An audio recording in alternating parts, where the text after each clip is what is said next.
lui adresse. Pas de hasard. Il n'y a pas de hasard. Pour dire respectueusement de vous adresser à vos sœurs et à vos... Dites-leur ce que vous avez à leur dire et contenter. Je voudrais, avant de livrer le contenu de mon engagement devant vous et l'ensemble du peuple congolais, vous dire combien je suis heureux de refouler après 5 mois le sol de nos ancêtres. Et vous dire combien je suis heureux que vous ayez répondu à cette invitation qui a été organisée dans des conditions un peu particulières. Et je suis heureux de voir que vous êtes venus nombreux.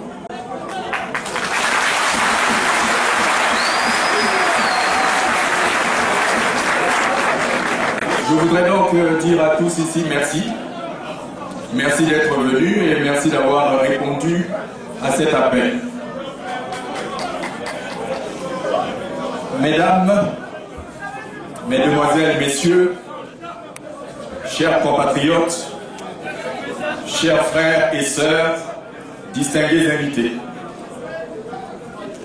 vous comprendrez mon émotion de me retrouver en cette circonstance particulière dans cette enceinte naguère appelée Palais des Congrès, où l'on entend encore, comme un murmure, tous les messages de la conférence nationale souveraine.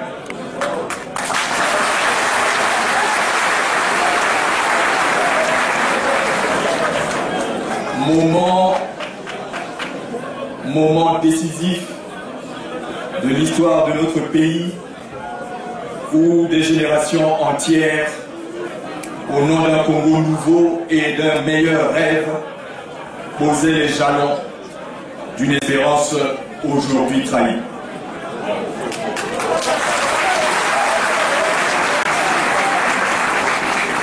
Je pense en ce moment à Monseigneur Ernest Congo, qui à chaque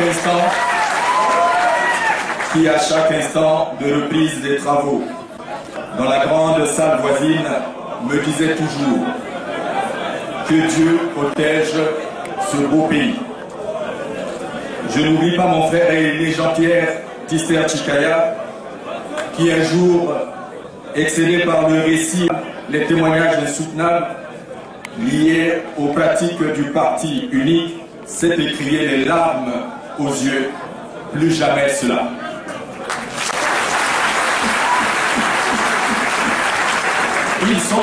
Ils sont, pour la plupart, partis rejoindre les leurs, c'est-à-dire nos premiers bâtisseurs. Je pense à l'abbé Fulbert Nulou, Jacques Opango, Félix Chikaya, Stéphane Tchiké, Alphonse Massambadeba et Mariam Bali.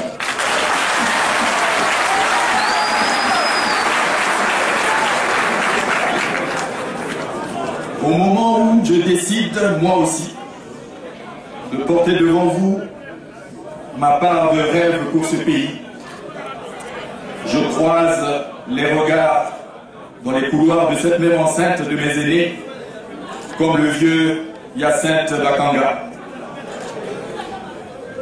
David Charles Ganao, André Milongo, Stéphane Bongonoara, Bernard Kolela, Augustin Poignet, Ambroise Noumazalaï et tant d'autres. Mes chers compatriotes, depuis plus de 45 ans, l'histoire du Congo est jalonnée de tragédies récurrentes, de violences politiques aveugles dues essentiellement à l'action de notre classe politique qui privilégie les intérêts au détriment du peuple. Dans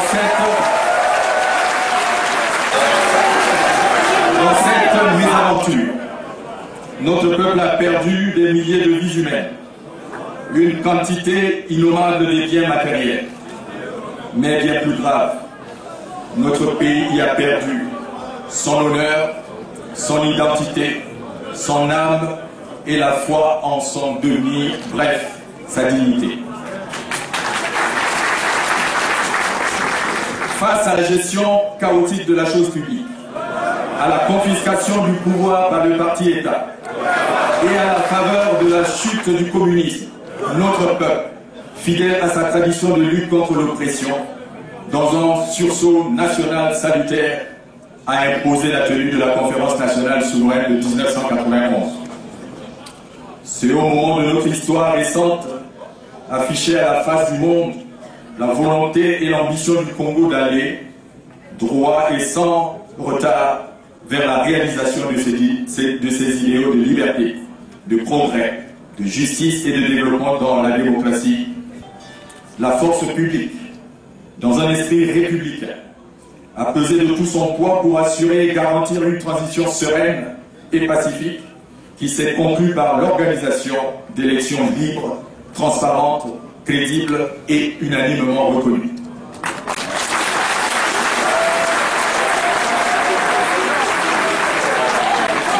24 ans après, le Congo a malheureusement renoué avec les vieux démons de la mauvaise gouvernance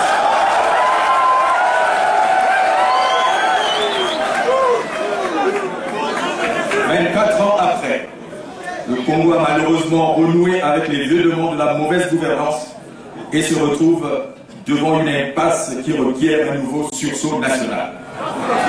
En effet, le climat politique actuel est marqué par le retour insidieux de la pensée unique et du parti-État, l'organisation d'élections non transparentes, la résurgence du climat de peur malicieusement entretenu par des discours haineux et distraits d'une caste politique en mal de légitimité, agissant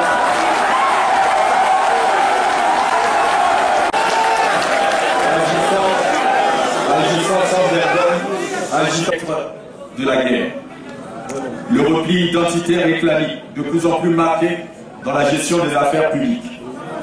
L'émergence d'une oligarchie égoïste et dispendieuse qui contrôle tout, confinant l'écrasante majorité de la population dans un océan de misère.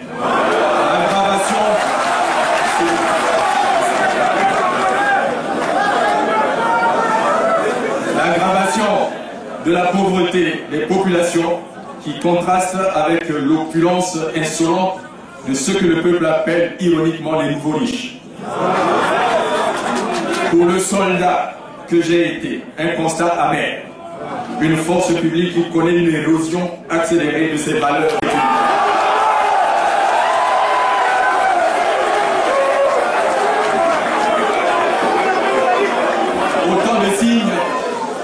Autant de signes qui montrent la nécessité d'un nouvel ordre politique.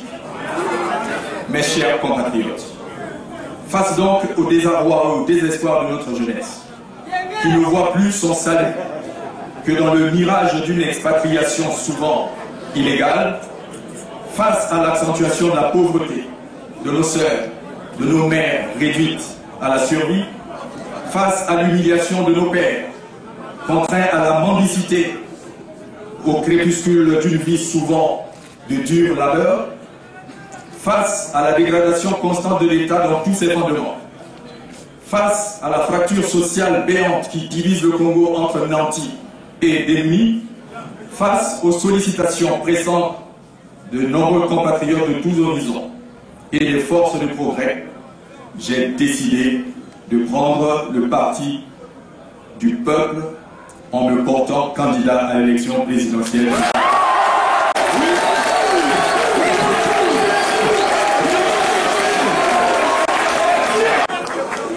Apaiser, rassurer, rassembler. Telle est la ligne directrice de l'action que j'entends mener si le peuple me fait confiance.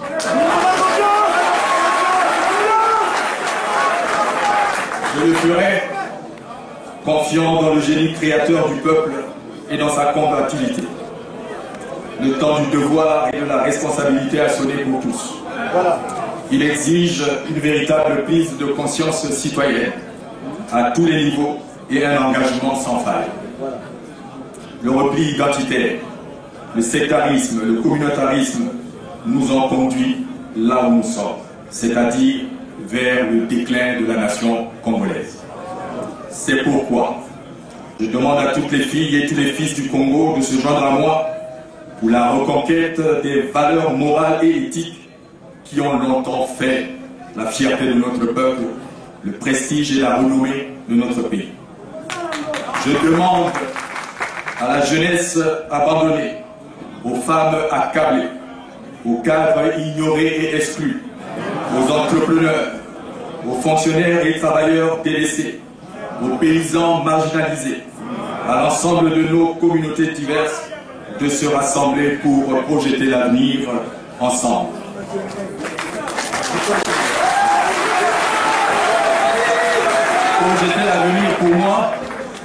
Projeter l'avenir pour moi, c'est 1. Restaurer l'autorité de l'État bafoué et privatisé. 2. Impulser une dynamique de rupture avec les mauvaises pratiques et le changement des mentalités. 3. Défendre l'unité nationale menacée. 4. Garantir la paix et la sécurité des biens et des personnes sans discrimination. 5. Et ça me tient particulièrement à cœur. Rendre à la force publique sa dignité et son caractère national.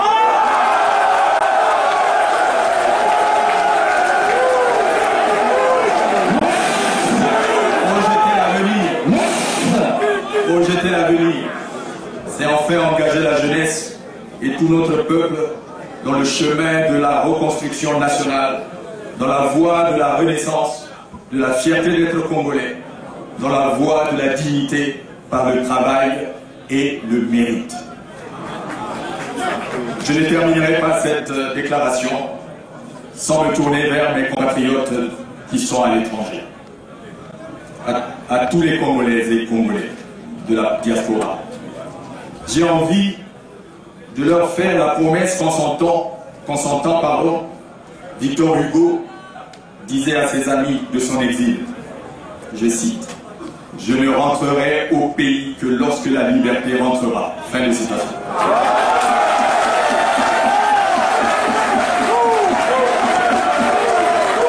Je me suis également engagé, mes chers compatriotes, pour préparer le retour de cette liberté confisquée. Voilà pourquoi je vous demande d'espérer.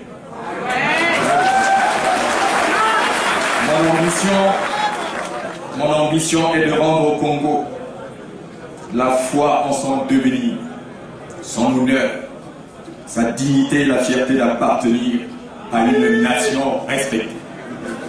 Vive le Congo, vive la République.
Fini que je vous annonce